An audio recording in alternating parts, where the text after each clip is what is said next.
vanishing folklore and beliefs. The Boxed Up Governor, from Korean Folktales, Imps, Ghosts and Fairies, public domain reading.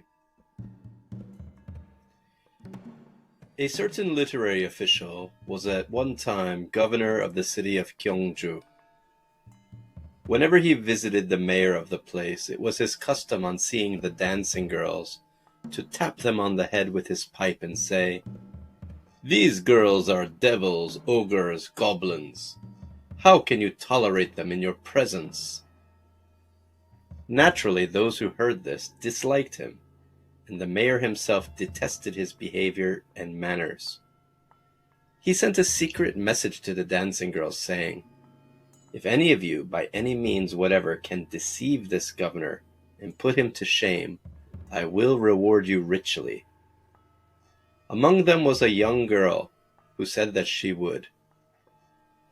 The governor resided in the quarter of the city where the Confucian temple was, and he had but one servant with him, a young lad. The dancing girl, who had decided to ensnare him in the dress of a common woman of the town, used frequently to go by the main gateway of the temple, and in going would call the governor's boy to her. Sometimes she showed her profile, and sometimes she showed her whole form, as she stood in the gateway. The boy would go out to her, and she would speak to him for a moment or two, and then go. She came sometimes once a day, sometimes twice a day, and this she kept up for a long time. The governor at last inquired of the boy as to who this woman was that came so frequently to call upon him. "She is my sister," said the boy. "Her husband went away on a peddling round a year or so ago, and he has not yet returned. Consequently, she has no one to help her, so she frequently calls and confers with me." One evening, when the boy had gone to eat his meal and the governor was alone, the woman came to the main gateway and called for the boy. His Excellency answered for him and invited her in. When she came, she blushed and appeared very diffident, standing modestly aside. The governor said, "My boy is absent just now, but I want a smoke. Go and get a light for my pipe, will you please?" She brought the light, and then he said, "Sit down too and smoke a little, won't you?" She replied, "How could I dare to do such a thing?"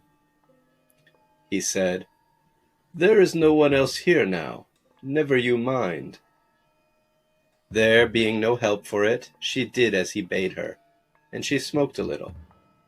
He felt his heart suddenly inclined in her favor, and he said, "I have seen many beautiful women, but I surely think that you are the prettiest of them all.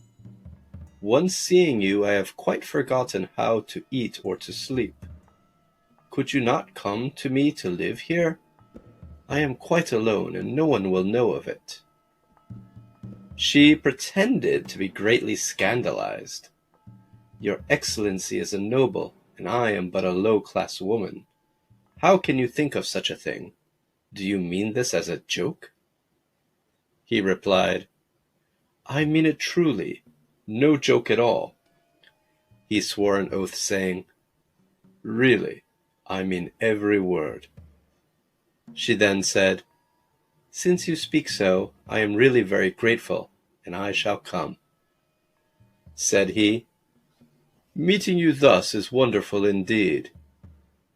She went on to say, "There is another matter, however. I wish to call to your attention. I understand that where your Excellency is now staying is a very sacred place, and that according to ancient law, men were forbidden to have women here. Is that true?" The governor clapped her shoulder and said, "Well, really now, how is it that you know of this? You are correct. What shall we do about it?" She made an answer. "If you'll depend on me, I'll arrange a plan. My home is nearby, and I am also alone. So if you come quietly at night to me, We can meet and no one will know of it. I shall send a felt hat by the boy, and you can wear that for disguise. With this commoner's felt hat, no one will know it's you." The governor was greatly delighted and said, "How is it that you can plan so wonderfully? I shall do as you suggest. Now you be sure to be on hand." He repeated this 2 or 3 times. The woman went and entered the house indicated. When evening came, she sent the hat by the boy.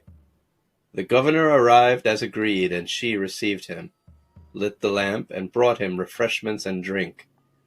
They talked and drank together, and he called her to come to him. The woman hesitated for a moment, when suddenly there was a call heard from the outside, and a great disturbance took place. She bent her head to listen, and then gave a great cry of alarm, saying, "That is the voice of my husband who has come.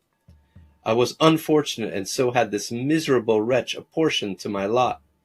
He is the most despicable among mortals. For murder and arson he has no equal. 3 years ago he left me, and I took another husband, and we've had nothing to do with each other since. I can't imagine why he should come now. He is evidently very drunk, too, from the sound of his voice. Your Excellency has really fallen into a terrible plight. What shall I do?" The woman went out and answered, saying, "Who comes thus at midnight to make such a disturbance?" The voice replied, "Don't you know my voice? Why don't you open the door?" She answered, "Are you not Cholo, the brass tiger? And have we not separated for good years ago? Why have you come now?" The voice from without answered back, "Your leaving me and taking another man has always been a matter of deepest resentment on my part. I have something special to say to you." And he pounded the door open and came thundering in. The woman rushed back into the room, saying, "Your Excellency must escape in some other way." In such a little thatched hut there was no place possible for concealment but an empty rice box only. "Please get into this," said she, and she lifted the lid and hurried him in. The governor, in his haste and dishabille, was bundled into the box. He then heard from within this fellow come into the room and quarrel with his wife. She said, "We have been separated for 3 years already. What reason have you to come now and make such a disturbance?" Said he, "You cast me off and took another man. Therefore I have come for the clothes that I have left here, and all my other things that belong to me." Then she threw out his belongings to him, but he said, pointing to the box, "That is also mine." She replied, "That rice box is not yours. I bought that myself with 2 rolls of silk goods." "But," said he, "one of those rolls I gave you, and I'm not going to let you keep this box." "Even though you did give it to me, do you mean to say that for 1 roll of silk you will carry away this rice box? I will not consent to it." Thus they quarreled and contradicted each other. "If you don't give me the box," said he, "I will enter a lawsuit against you at the mayor's office."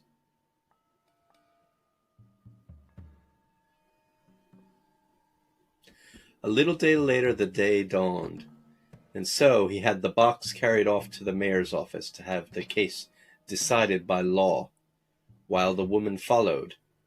When they entered the courtroom already, the mayor was seated in the judgment place, and here they presented their case concerning the box. The mayor, after hearing, decided thusly: "Since you have each have a half share in its purchase, there is nothing for me to do but to divide the box between you. Bring me a saw," said he. The servants brought the wood saw, and they began to saw upon the box, when suddenly from the inner regions came forth a cry, "Save me! Oh, save me!" The mayor, in pretended astonishment, said, "Why, there's a man's voice from the inside," and ordered that it should be opened. The servants managed to find the key, and at last the lid came back, and from the inner quarters there came forth a half-dressed man. On seeing him, the whole place was put into convulsions of laughter, for it was none other than the governor. "How is it that your excellency finds yourself in this box in this unaccountable way?" asked the mayor. "Please come out." The governor, huddling himself together as well as he could, climbed onto the open veranda. He held his head down and nearly died for shame and embarrassment. The mayor, splitting his sides with laughter, ordered clothes to be brought, and the first thing that came was a woman's green dress coat. The governor hastily turned it inside out, slipped it on, and made a dash for his quarters in the Confucian temple. That day he left the place never to return, and even to the present time in Gyeongju they laugh and tell the story of the boxed-up governor. If you enjoyed this Korean folktale, please take a moment and subscribe to this channel and share the video. Thank you very much for listening.